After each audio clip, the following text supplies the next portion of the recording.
কেন বামেদেরকে কখনো এখানে লড়াইয়ের ময়দানে যদি বিরোধী শক্তি হিসাবে উঠে আসে তাহলে বিজেপির বিপদ হবে, সমূহ বিপদ হবে। পশ্চিমবঙ্গের মাটিতে বামেদেরই দ্বিতীয় শক্তি কেন প্রধান শক্তি হিসাবে উঠে আসলে সাধারণ মানুষের রাজ্যের ভালো হবে, এটা সকলেই বুঝতে পারছে।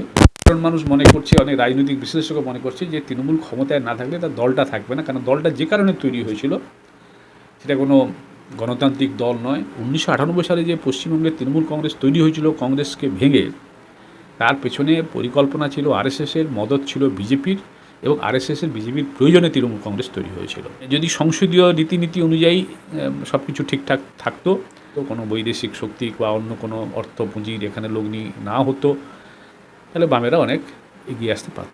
আমরা যেটা দেখলাম 2026-এর ভোটে বামেরা বহু সময় পর নিজেদের শূন্যের গুণটি কাটিয়ে খাতা খুলেছে, এবং তারপরে যে উপনির্বাচন হলো ফলতায়, সেখানে দেখতে পেলাম আমরা বামেরা দ্বিতীয় হয়েছে। তো আগামীতে যে নির্বাচন রয়েছে, তাহলে সেখানে কি বামেরা আরও শক্তিশালী হয়ে ঘুরে দাঁড়াতে পারবে, কি মনে হচ্ছে?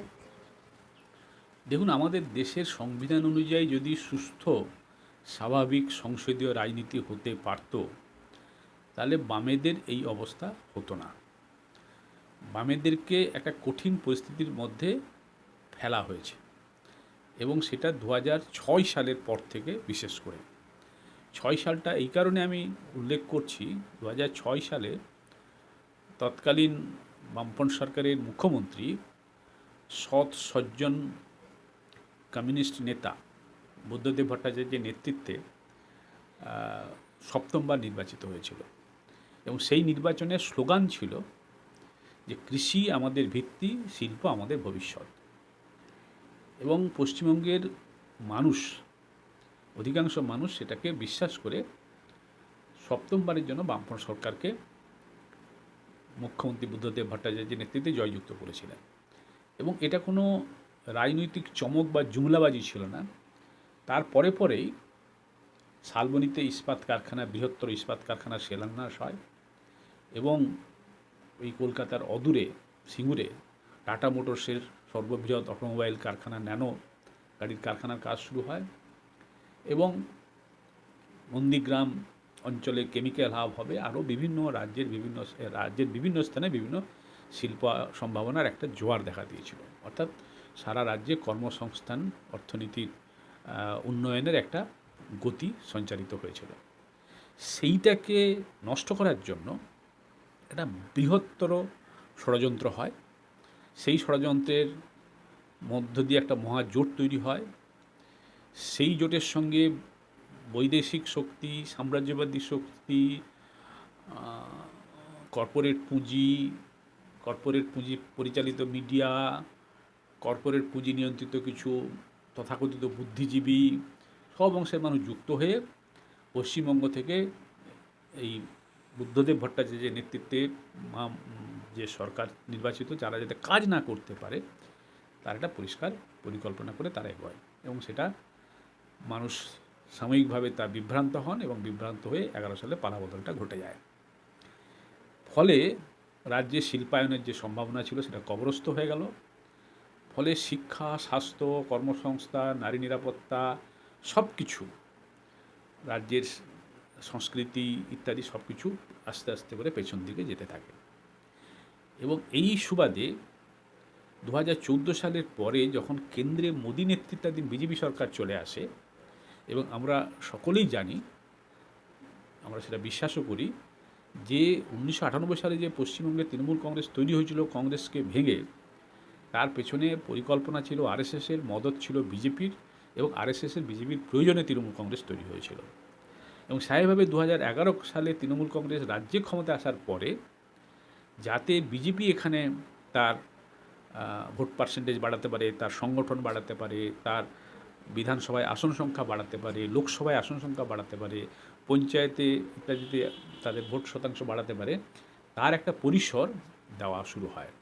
অর্থাৎ একদিকে রাজ্যের ক্ষমতায় বিজেপির স্বার্থে তৈরি তৃণমূল কংগ্রেস, কেন্দ্রে মোদীর নেতৃত্বে বিজেপির সরকার, এবং তার ফলে পশ্চিমবঙ্গে যাতে বামেরা বা কংগ্রেস দল কোনোভাবে এখানে দ্বিতীয় শক্তি না থেকে ওরা আরও তৃতীয় বা প্রান্তিক শক্তিতে চলে যায়, তার একটা বড় প্লট তৈরি হয়। এবং সেই প্লট অনুযায়ী আর 1900 নয়, সরি, 2019 সালে লোকসভা ভোটে সেটা দেখা যায়। কি দেখা যায় না, দ্বিতীয় শক্তি হিসাবে, বিরোধী দল হিসাবে বিজেপি উঠে আসছে, বাম কংগ্রেসকে কার্যত লোকসভায়, বিধানসভায় শূন্য হয়ে গেছে। অর্থাৎ মানে যদি সংসদীয় রীতিনীতি অনুযায়ী সব কিছু ঠিকঠাক থাকতো, প্রত্যেকটা রাজনৈতিক দল তার নিজের মতো করে কাজ করতে পারতো, কোনো বৈদেশিক শক্তি বা অন্য কোনো অর্থ পুঁজির এখানে লগ্নি না হতো, বা বিজেপি তৃণমূলের মধ্যে যে সেটিং আছে সেটা ভেতরে ভেতরে আছে, বাইরে সেটা বুঝতে না দেওয়ার যে একটা এনভায়রনমেন্ট তৈরি করা হয়েছিল, ন্যারেটিভ তৈরি করা হয়েছিল, সেটা যদি না হতো তাহলে বামেরা অনেক এগিয়ে আসতে পারতো।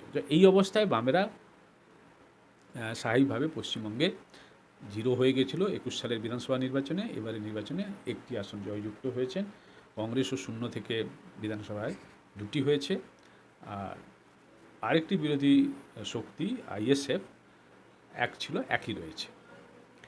এই জায়গায় একটু স্থায়ীভাবে এখন যদি খাতা কলমে অঙ্কের হিসাবে দেখা হয় বিরোধী দলকে, না তৃণমূল কংগ্রেস, কেন না তাদের 80টি বিধানসভায় আসন রয়েছে। কিন্তু আবারও আগের কথা যেটা বলছিলাম, সাধারণ মানুষ মনে করছে, অনেক রাজনৈতিক বিশ্লেষকও মনে করছে যে তৃণমূল ক্ষমতায় না থাকলে তার দলটা থাকবে না, কারণ দলটা যে কারণে তৈরি হয়েছিল সেটা কোনো গণতান্ত্রিক দল নয়, এটা একনায়কতন্ত্রী মমতা বন্দ্যোপাধ্যায় নেতৃত্বাধীন একটি দল। সেই দল চুরি, জোচ্চুরি, গুন্ডাবাজির উপরে, পুলিশকে ব্যবহার করে, দুষ্কৃতীকে ব্যবহার করে টিকে থাকার দল। যখনই সরকার থেকে চলে যাবে, পুলিশ সঙ্গে থাকবে না, দুষ্কৃতীরাও সঙ্গে থাকবে না, গণতন্ত্র যেহেতু নেই, দলটা ভেঙে পড়বে, এবং সেটার চেহারা অত্যন্ত স্পষ্ট হয়েছে নির্বাচনের ফলাফল ঘোষণার পরে। এই জায়গায় খুব স্বাভাবিকভাবে সাধারণ মানুষের মধ্যে এই পারসেপশানটা কিন্তু তৈরি হয়ে গেছে যে এবারে তাহলে সরকারি দলকে বিজেপি, আর বিরোধী দল হিসেবে উঠে আসবে বাম বা বাম কংগ্রেস ইত্যাদি জোট। এটা খুব স্বাভাবিক, সাধারণ মানুষের যে বিশ্লেষণ বা পারসেপশান, এটা খুব স্বাভাবিক। কিন্তু আমার এখানে একটা নির্দিষ্ট বক্তব্য আছে। বক্তব্যটা এটাই যে বিজেপি কোনো অবস্থাতেই, যদি বিজেপির প্রধান শত্রু হচ্ছে বামেরা, ওরা বামেদেরকে এখানে মাথা তুলতে দেবে না। যেন তেন প্রকারেণ বামেদেরকে প্রান্তিক শক্তিতে রাখার একটা চেষ্টা তারা করবে, এবং করার জন্য যা উপকরণ দরকার সব উপকরণই ওদের সঙ্গে আছে। যেমন কি, কেন্দ্রীয় সরকার ওর সঙ্গে থাকার ফলে রাজ্য সরকারকে দিয়ে বামেদেরকে নানানভাবে আটকাবার চেষ্টা হবে।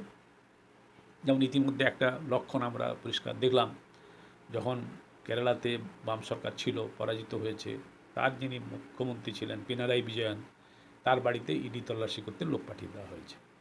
এবং এইসব ব্যাপারে বিজেপি অত্যন্ত সিদ্ধহস্ত। পশ্চিমবঙ্গে যেহেতু 15 বছর ধরে বামেরা সরকারে নেই, তাদের কাছে ইডি সিবিআই পাঠিয়ে এই কাজটা হয়তো সম্ভব হবে না, কিন্তু অন্য কোনোভাবে নিশ্চয়ই ওরা চেষ্টা করবে। কিন্তু পাশাপাশি এটাও চেষ্টা করবে যে তৃণমূল কংগ্রেসকে এখানে দ্বিতীয় শক্তি হিসাবে রেখে দেওয়া।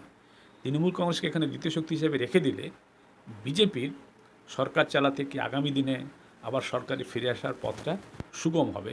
কেন বামেদেরকে কখনো এখানে লড়াইয়ের ময়দানে যদি বিরোধী শক্তি হিসাবে উঠে আসে, তাহলে বিজেপির বিপদ হবে, সমূহ বিপদ হবে।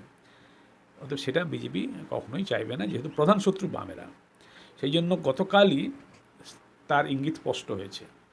যে তৃণমূল এখন ফেসবুকে বলে ছিল, রাস্তায় বেরোনোর সুযোগ পাচ্ছিল না, বা মানুষ বেরোলেই মানুষ চোর চোর বলে নারকম তাড়াচ্ছিল, সেই জায়গায় দাঁড়িয়ে গতকাল অভিষেক ব্যানার্জি, তার দলের একজন কেউ খুন হয়েছে, তার পরিবারের সঙ্গে দেখা করতে যাওয়ার পথে যেভাবে ঘটনাটা ঘটল, তাতে গতকাল দুপুরের পর থেকে আজকে খবর কাগজের, সব খবর কাগজের প্রথম পৃষ্ঠা আছে, ন্যাশনাল লেভেল বললো, আঞ্চলিক লেভেল, সব লেভেলের খবর কাগজে বড় বড় করে অভিষেক ব্যানার্জির ছবি। অর্থাৎ অভিষেক ব্যানার্জি, মমতা ব্যানার্জি, তৃণমূল কংগ্রেস যে কার্যত অপ্রাসঙ্গিক হয়ে যাচ্ছিল, যে দল কার্যত সাইনবোর্ডে চলে যাচ্ছিল বা কোমায় চলে যাচ্ছিল, তাকে একটু প্রাসঙ্গিক করে তোলা হয়েছে।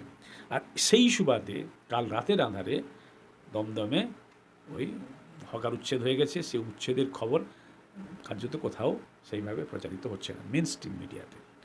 অর্থাৎ এখন তো রাজনৈতিক মানে দেশের সংবিধান অনুযায়ী, গণতন্ত্র অনুযায়ী গণতান্ত্রিক পরিবেশে হচ্ছে না।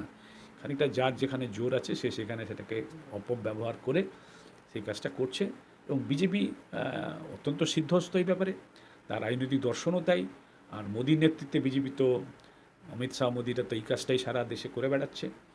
অতএব পশ্চিমবঙ্গের মাটিতে বামেদেরই দ্বিতীয় শক্তি কেন প্রধান শক্তি হিসাবে উঠে আসলে সাধারণ মানুষের রাজ্যের ভালো হবে, এটা সকলেই বুঝতে পারছে। কিন্তু ওই মগজ ধোলাই মেশিনের মতো করে কেন্দ্রীয় সরকার, রাজ্য সরকার, কেন্দ্রীয় এজেন্সি, মিডিয়া, নির্বাচন কমিশন, সুপ্রিম কোর্ট, হাইকোর্ট, এরা সবাই সংবিধান বিরোধী, গণতন্ত্র বিরোধী কার্যকলাপের সঙ্গে পরোক্ষে হলেও যুক্ত হয়ে গেছে। এটা আর কোনো গল্পকথা নয়। অর্থাৎ বামেরা দ্বিতীয় শক্তি থেকে প্রথম শক্তি হওয়াটাই স্বাভাবিক, কিন্তু কঠিন চ্যালেঞ্জের মুখে বামেরাও আছে। অর্থাৎ বামেদেরকে একটা ইঞ্চি জায়গা এগোতে গেলে তাকে সাধারণ মানুষকে জড়ো করে রাস্তার লড়াই লড়েই এগোতে হবে, এবং সেই ছাড়া অন্য কোনো পথে সম্ভব না।